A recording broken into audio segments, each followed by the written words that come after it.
Hallo Matthias, herzlich Hallo willkommen Alice. in meinem Kanal heute. Ja. Es freut mich sehr, dass du bereit warst für das Interview. Mhm. Ich hatte ja schon mit dem Mensaner und auch Autist Dr. Peter Schmidt ein nettes Interview Mhm. und ich finde es cool, dass du auch eben dazu stehst und dich Mhm. da vor die Kamera traust. Ja. Und du bist aber, wann hattest du zuerst die Hochbegabendiagnose oder zuerst die Autismus? Eigentlich erst Autismus. Das war mit 37. Zufällig durch eine Hm. Fernsehsendung mit der Nicole Schuster damals Ah, das erfahren dann. das ist ja auch schon, ich kenne die Fernsehsendung. Ja, dann, und da habe ich irgendwie so Parallelen gesehen. Natürlich auch nicht alles, aber es ist natürlich auch nicht immer alles genau so. Ne? Ja, ja. Man unterscheidet sich ja ein bisschen, aber ein paar Sachen waren halt gleich. Ja, das habe ich dann halt, ist mir dann aufgefallen. Und hat das vor allem im Job, hat dir das irgendwas geholfen, über den Autismus und die Hochbegabung zu wissen? In der Firma nicht mehr, also da war schon eigentlich zu spät, ich hatte dann auch schon Depressionen und ich war schon sehr so im Burnout drin. Ich muss ganz ehrlich, ich war froh, dass ich das dann... Es war halt zum Beispiel mit der Asperger-Diagnose, kam auch gleich die Burnout-Diagnose dazu, wobei die Ärztin hat damals gesagt, ich bin begabt, aber ich habe natürlich keinen Intelligenztest gemacht. Den habe ich erst nochmal später, da habe ich nochmal in Erlangen bei der Dr. Tanja Richter-Schmiedinger eine qualifizierte, also praktisch von der Uni dann eine Diagnose machen lassen und auch gleichzeitig mit Abklärung auf ADHS. Ah. Das war dann auch und durch die Hochbegabung Und hast du ADHS? ja, Ah. und durch die Hochbegabung und das Asperger-Syndrom und auch praktisch durch das ist dann so ein Mischbild, das sich ergibt, es fällt sehr wenig auf. Ah. Was fällt sehr wenig auf? Dass ich halt autistisch bin und dieses ADHS, das gleicht sich ein bisschen aus. Das Warte ADHS, mal, es fällt wenig auf, dass du autistisch bist. ja, ne, es ist so richtig nett. Also, es hat Also ja ich nie, weiß nicht, ich find das schon, seitdem du mir das ja ja, gesagt ne, hast, sag mal, finde ich das schon sehr eindeutig. ich wusste erst mit 37, also das ist aber andererseits meine Interessen und so, ich weiß nicht, ob das früher schon war, das kann natürlich auch sein, dass meine Eltern das vielleicht sogar schon gewusst haben, ich weiß nicht, ob man da im Kindergarten schon gecheckt worden ist, aber dass die das dann halt irgendwie verheimlicht war, weil meine Mutter sagt ja, hauptsächlich man ist normal und so und ich weiß dann nicht, was dann unnormal ist, wenn man jetzt ein hochbekommt. Das ist ja nicht so, dass man jetzt da irgendwie... Wie sagen wir hier immer beim Mensa-Jahrestreffen, endlich unter Normalen. Ja, ja, das ist das Problem. Im Beruf habe ich eigentlich das Problem gehabt, dass ich da eigentlich mit Dummköpfen, wenn man so mal ganz ehrlich gesagt, zu tun gehabt habe. Und wenn du was richtig gemacht hast oder so, dann war es ja auch wieder falsch. Hm. Naja, Dummköpfe finde ich halt immer schwierig. Ich sehe das ja jetzt gerade in meinem Unternehmen, Ja. dass ich eigentlich total angewiesen bin, auch auf so Leute, die eben die Geduld haben, Mhm. Dinge über lange Zeit zu machen, wo ich Mhm. schon längst die Geduld verloren habe. Also deswegen bin ich ja eigentlich auf so normale Menschen total angewiesen, weil die viel besser diese normale Routinearbeit machen Mhm. können, die genauso wichtig ist wie meine Arbeit. Aber ich würde das einfach gar nicht können, weil mir das total auf den Keks geht. Routinearbeiten konnte ich ja eigentlich auch immer ganz gut sogar machen. Das habe ich dadurch, dass ich halt das Asperger-Syndrom habe, vielleicht ein bisschen sogar machen, weil diese Routine-Sachen. Aber ich habe halt auch bei langweiligen Sachen, ich habe halt immer dabei mitgedacht. Mit was? Kannst du ein bisschen deutlicher Mitgedacht. sprechen?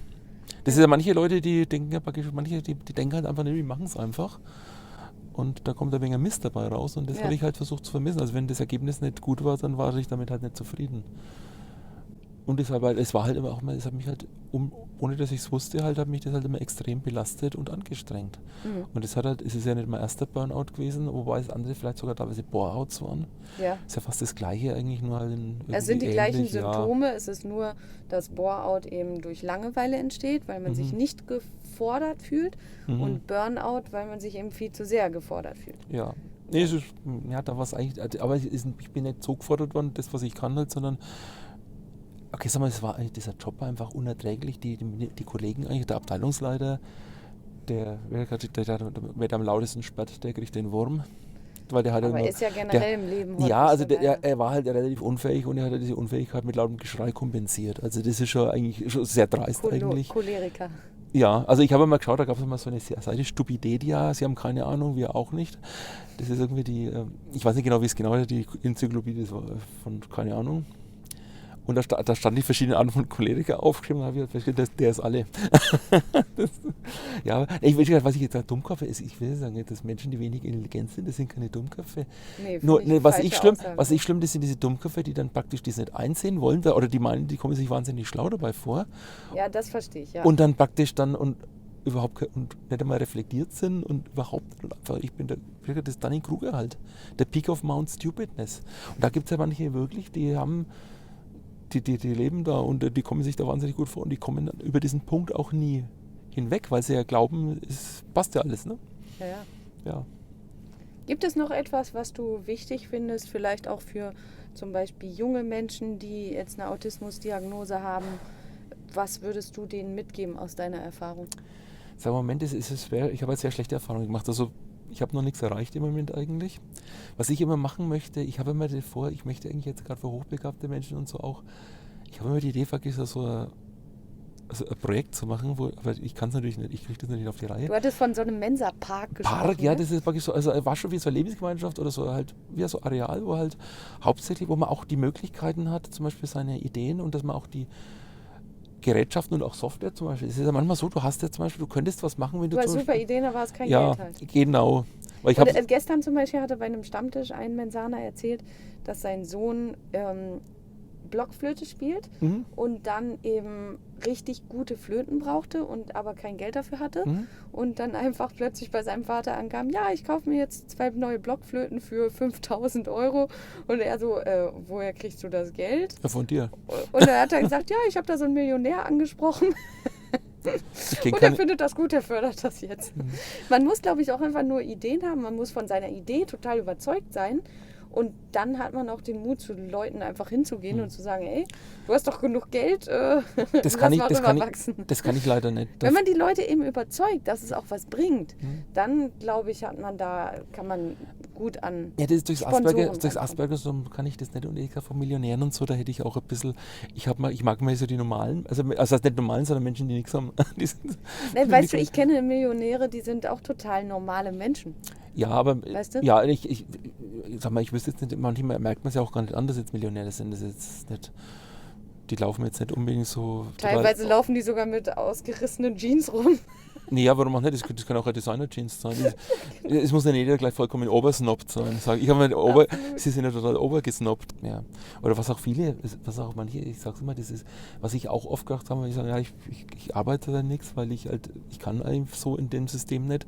Ja, such doch einfach einen Job und so. Und das ist, wie soll ich mal sagen, du musst bloß den richtigen Job finden und so. Und das sind so Leute, es gibt ja teilweise Leute, die haben zwar einen guten Job und so, aber eigentlich so richtige Leistung müssen sie da teilweise gar nicht bringen. Meistens sind dann so Abteilungsleiter und die delegieren halt die Sachen eigentlich nur. Und da muss ich ganz ehrlich, das ist also, ja, okay, delegieren muss man natürlich auch können, aber letztendlich irgendwelche besonderen Fähigkeiten jetzt richtig so braucht man dazu eigentlich nicht unbedingt, finde ich. Ich weiß es nicht, aber okay, sag mal, ich kann auch, könnte ich delegieren? Ja, auch nicht. Ja, ich bin halt jemand, der Ideen umsetzt. Ja. Wobei, ich habe auch gute Ideen. Ich weiß nicht, was ich auch immer kann zeigen, ich habe diese Modelle dabei. Weil ich habe immer Eisenmodelle. nicht Gebäudemodelle. Und Gebäudemodelle. Mich hat Architektur auch immer sehr fasziniert. Bloß ich bin halt kein studierter Architekt und um ein guter Architekt und irgendwelche ausgefallenen Sachen zu bauen, da muss man ja auch wirklich schon sehr anerkannt sein, das werde ich nicht machen. Aber ich könnte jetzt dann, wenn ich die Möglichkeiten hätte, könnte ich natürlich Modelle bauen. Ich muss jetzt mal schauen, ich habe natürlich dadurch, dass ich vor 10 Jahren die Lasermaschine verloren habe, die habe ich 3,5 Jahre gehabt und ich habe das ist wie so ein Körperteil fast von mir geworden, die Maschine. Und jetzt ist sie halt weg, jetzt bin ich Lasermaschinen amputiert sozusagen. Lasermaschinen amputiert? Ja, und ich muss jetzt halt, und ich kann auch jetzt mit dem Bastelmesser und aus Karton schneiden, bloß man hat es halt dann einmal. Wenn ich jetzt praktisch, normalerweise, wenn man jetzt was entwickelt, so, man macht erst einmal die ersten Sachen, baut es auf, schneidet dann die ersten Modelle, dann sieht man, da könnte ich jetzt doch nochmal ein bisschen, das ist doch anders, als ich es mir vorgestellt habe. Weil auch, wenn man sich oft liege ich von Anfang an schon richtig, so wie ich es mir echt gedacht habe, dass es so auch funktioniert. Aber ich denke halt vorher schon mal, ich überlege mir es vorher, als dass ich es danach etwas ändere. Okay. Aber so Kleinigkeiten, ich habe zum Beispiel erst mal die Dachsparren, so wie es die anderen Bauer gemacht, dass ich die einfach erst mal aufs Gebäude drauf mache und dann das Dach drauf.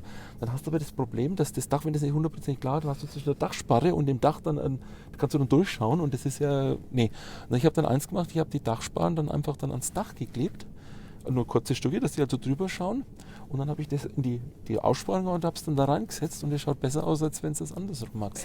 Ich finde das sehr schön zu sehen, mit welcher Begeisterung du von diesem Thema redest. Ja, und auch ich muss dir nur leider sagen, ich habe davon null Ahnung. Ja, was ist auch zum Beispiel, du baust jetzt, dann stehen diese Dachsparren, also diese Balken, wo das Dach aufliegt, drüber. Und jetzt baust du dann noch was anderes bevor das Dach und dann kann es passieren, dass du diese ganzen Dachsparren eigentlich, dass du die wieder abbrichst. Dann sind sie weg. Oder andere, die haben die auch teilweise nur aus Karton gemacht, das war dann rechteckig. Ich habe es natürlich dann, dadurch, dass ich sie drunter geklebt habe, musste ich die nicht flach machen, sondern ich habe da das Profil auch, weil die haben ja meistens immer so Ausbuchtungen und so, die sind nämlich so Schwingungen, so pfettenmäßig ein bisschen. Und das kannst du halt auf die Weise dann auch machen. Ich muss sagen, weißt du, das finde ich immer so toll, warum ich eben auch viele autistische Freunde habe, weil ich das einfach total schön finde, wie begeistert Menschen von ihrer Sache reden können. Ja. Und ich merke so, Modellbau und sowas, da kannst du auch sehr begeistert von reden. Ja, aber ich will mir jetzt im Leben nie ein echtes Haus bauen können. Aber Modellhäuschen könnte ich hinkriegen. Also jede Frau, die gerne ein Modellhaus hätte, kann zu ihm kommen. Ja, ist aber so, eine wohlhabende Frau, die dann sagt, jetzt baust du mal ein echtes. Aber nee, das wird jetzt auch nicht. Ich danke dir auf jeden Fall für dieses sehr nette Interview. Ja, okay. Warst du schon. Dann und viel Erfolg noch mit danke den dir auch. Bauen. Ja. Und wenn es noch irgendwelche andere Informationen, jetzt haben wir also überhaupt nicht eigentlich um so richtig businessmäßige Sachen gesprochen. Muss man ja auch nicht, aber ich meine, das ist ja auch schon sehr interessant. Jetzt hoffe ich mal, dass der Akku gehalten hat. Ne? Und genau. Okay, dann tschüss und bis bald. Ja. Okay, bis dann. Abonniere den Kanal, wenn du mehr über neurodivergente Menschen wissen möchtest. Okay, dann